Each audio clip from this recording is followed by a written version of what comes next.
Right, we already know Caitlin Clark showed up and put BTA, put the belt down on Natalie Nakase Golden State Valkyries. Tiffany Hayes was doing a little bit too much yapping, and it seems like some shots was fired from the Golden State Valkyries in the post game.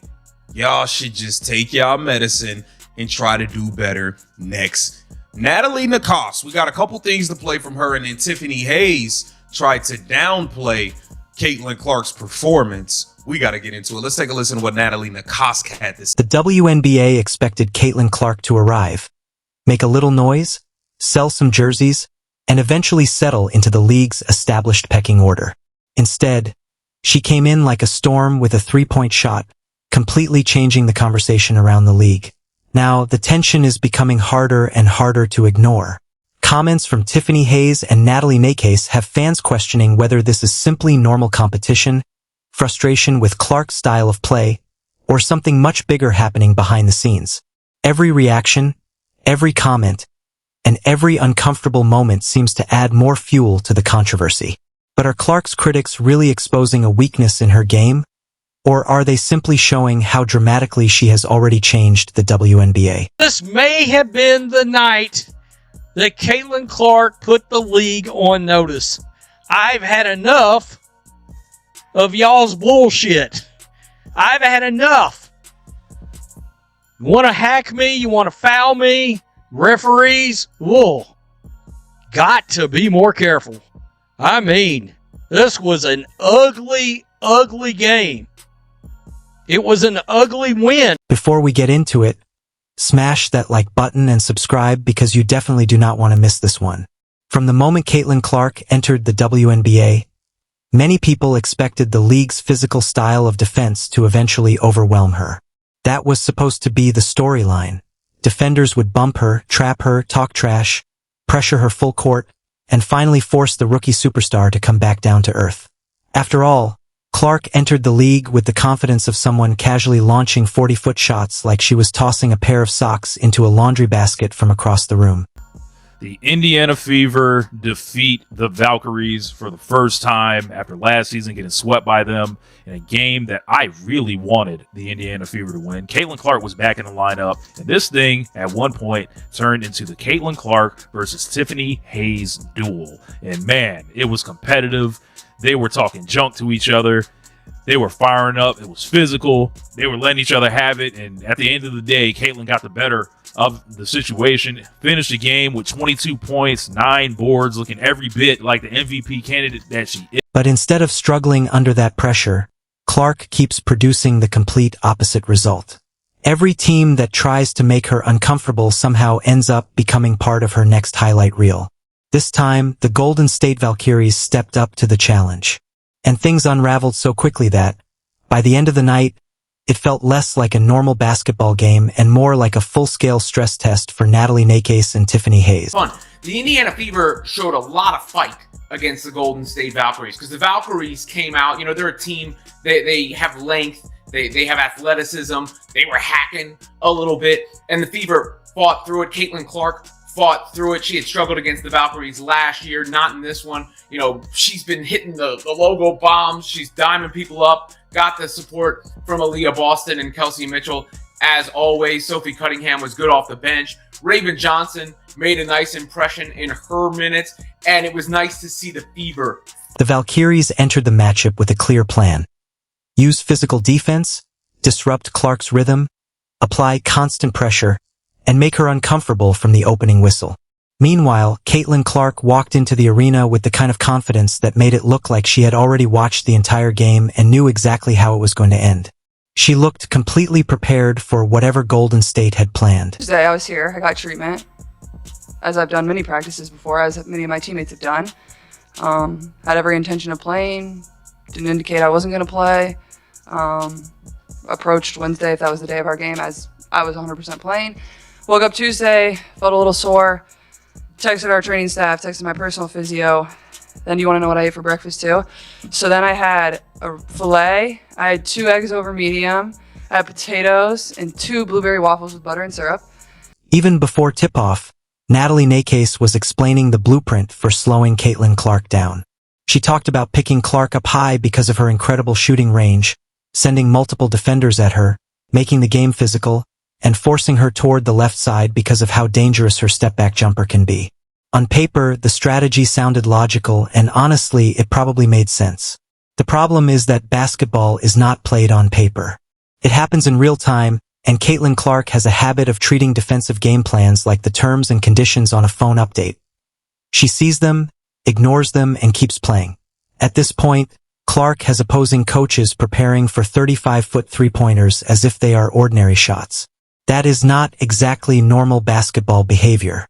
It is like watching someone parallel park a monster truck with one hand while eating a taco with the other. Golden State wanted to disrupt Clark's rhythm immediately, but she quickly began turning their aggressive defense against them.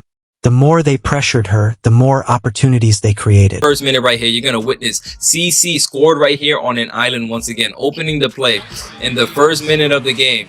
You see she rejected the Kelsey Mitchell screen. Knows there's nothing there. CC goes up for a bucket. And yes, normally you could be like, damn, CC, that's a very tough bucket right there. Or you could say, oh, CC, coming back from a back injury, stressing your back on the first play, taking contact.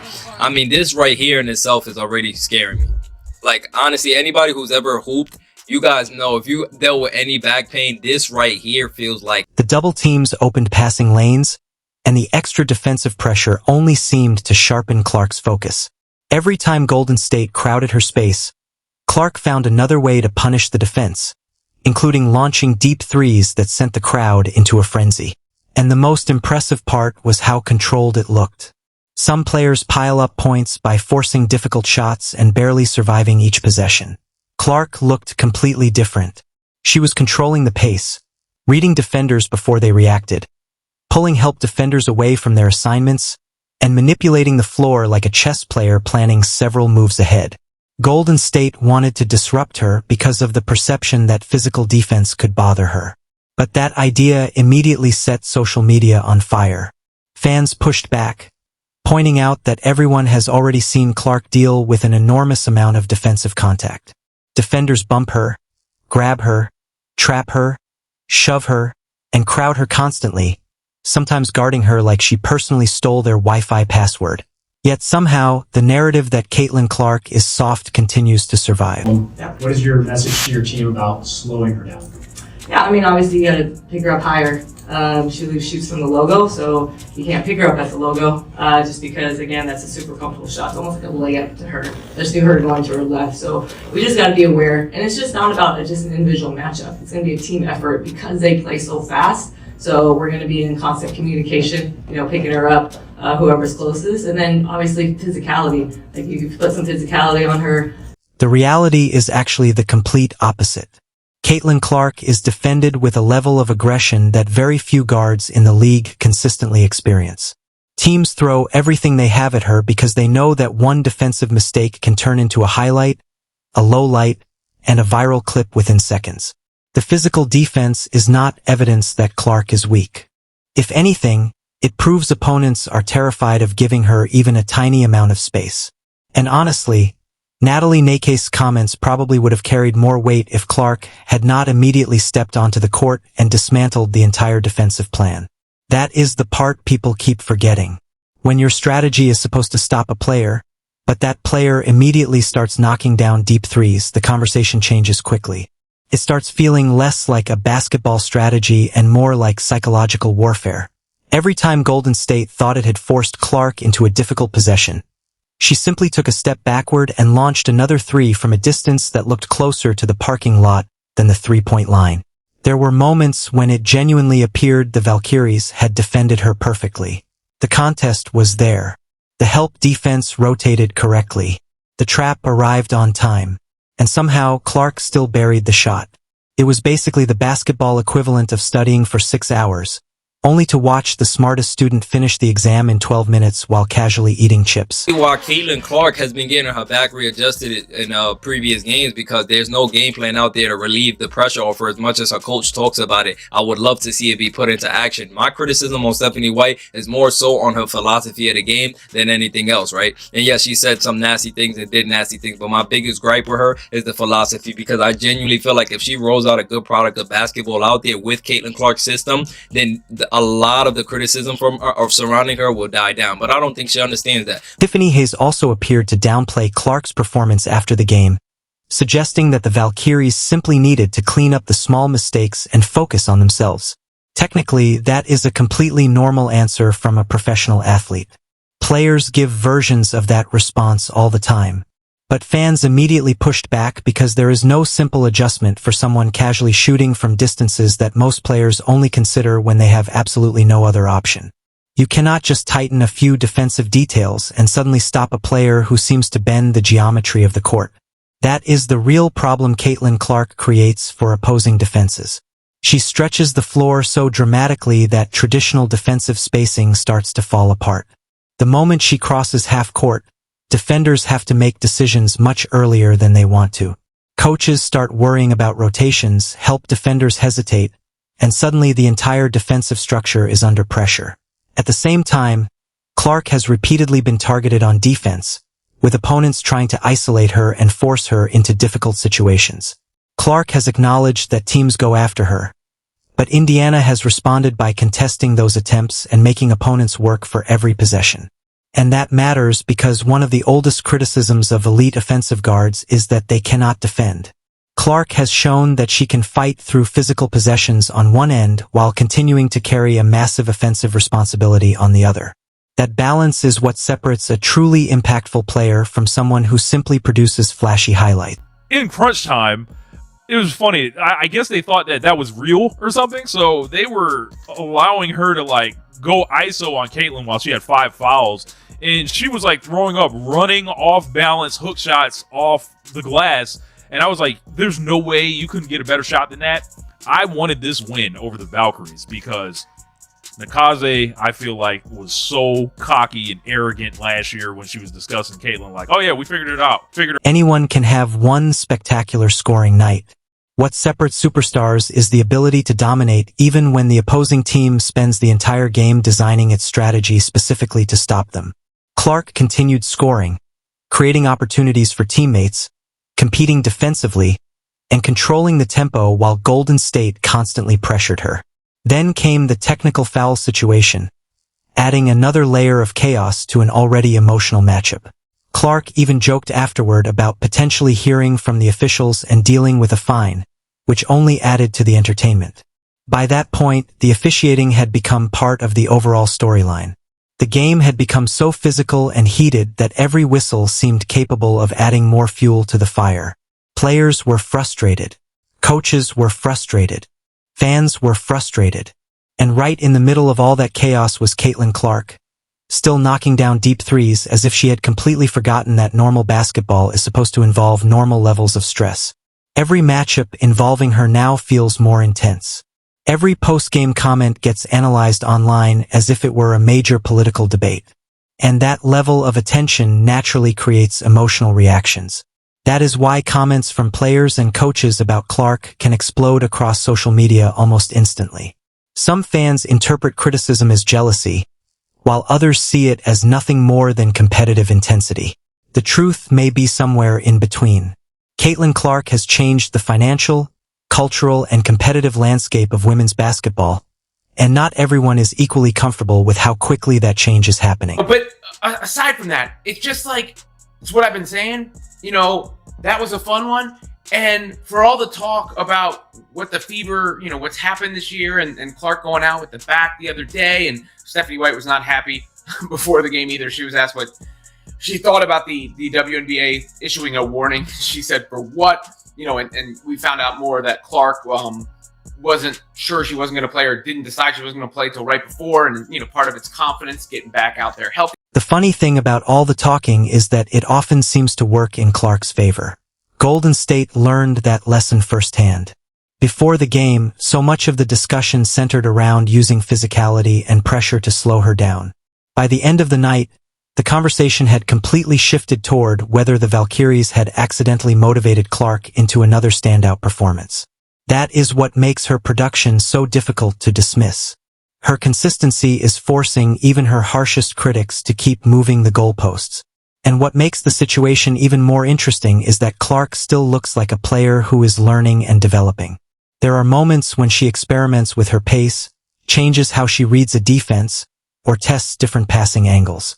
She is already producing at a superstar level while continuing to build chemistry with her teammates and adjust to defensive schemes specifically designed to stop her. That should concern the rest of the league because most players become easier to defend once opponents have enough film to study them. Clark seems to keep evolving. Aaliyah Boston deserves plenty of credit as well because her chemistry with Clark continues to improve. The Fever are starting to look more comfortable playing together and are beginning to understand just how dangerous they can become. Boston provides interior scoring, intelligent screens, rebounding, and defensive stability, while Clark stretches defenses from the perimeter. It is becoming increasingly clear why Indiana fans are so excited about what this duo could eventually become. Got the win, and Caitlin Clark, once again, pretty much put this team on her back and rode it to victory. Aaliyah Boston might have had the most quiet 16 rebounds I've ever seen in a game. I didn't even realize. I mean, literally just look, it was as we were closing in towards the last 2 or 3 minutes, I looked up at the box score and was like, that's the quietest 16 rebounds I have possibly ever seen. Then there is the psychological effect Clark has on opposing teams. You can almost see the tension building whenever she catches fire. Defenders start picking her up farther away from the basket. Rotations become rushed. Players hesitate between helping on Clark and staying attached to shooters. Entire defensive systems begin to bend because nobody wants to become the next player featured in a viral Logo 3 highlight. Eventually, that pressure creates mistakes. And the next morning, Caitlin Clark's games are no longer being discussed only inside basketball arenas. They have become part of internet culture. That is exactly why the Valkyries situation exploded the way it did. Fans heard Nakase discuss physicality. They heard Tiffany Hayes discuss the performance. Then they watched Clark go out and light up the scoreboard anyway. Almost immediately, social media turned the entire game into another chapter of the growing everybody versus Caitlin Clark narrative. Whether that storyline is completely fair is almost beside the point now because perception drives engagement. And right now, Clark is at the center of the basketball conversation in a way the league has rarely experienced. The wildest part is that she appears completely comfortable operating inside all of that chaos. Then I came down here about like 1 o'clock and we tried to do everything we can, got on the court, I lifted, went through a hard workout, and I actually went back and looked because of all these narratives that are going crazy online about when I told my mom I wasn't going to play the game. 4:47, you guys found out at 5:20. So one of the most important people in my life found out 40 minutes before you guys. So that's what my 2 days leading up to that Wednesday game looked like. Who made or what led into the final call for you not to play in that game? I think at the end of the day, it's me and my... Some players shrink when every game becomes a media spectacle. Caitlin Clark seems to feed off it. The louder the crowd becomes, the more confident her shots appear. The more physical the defense gets, the sharper her focus seems to become. So when players or coaches make comments about her after games, people immediately pay attention. Every quote becomes content. Every criticism becomes a storyline. And every time Clark answers that criticism with another incredible performance, the conversation only becomes bigger. That is exactly what happened against the Valkyries. Golden State wanted to disrupt her. Instead, Clark disrupted them. They wanted to make the game physical. She absorbed the contact and kept attacking. They wanted to force her into uncomfortable situations. Clark looked completely relaxed while launching logo threes over aggressive defensive coverage. At some point, teams may have to accept a frightening reality. Caitlin Clark is no longer simply surviving the attention. She is thriving because of it. And that may be what should worry the rest of the league the most. Now the rematch is coming, and that is where things get really interesting. The Valkyries will likely return with adjustments, more physical defense, and a much stronger plan designed to prevent another night filled with logo threes and viral highlights. But there is one major problem. Clark now knows she can get inside their heads, too. And when a player with that kind of shooting range starts combining basketball skill with psychological pressure, things can go from dangerous to almost impossible to contain.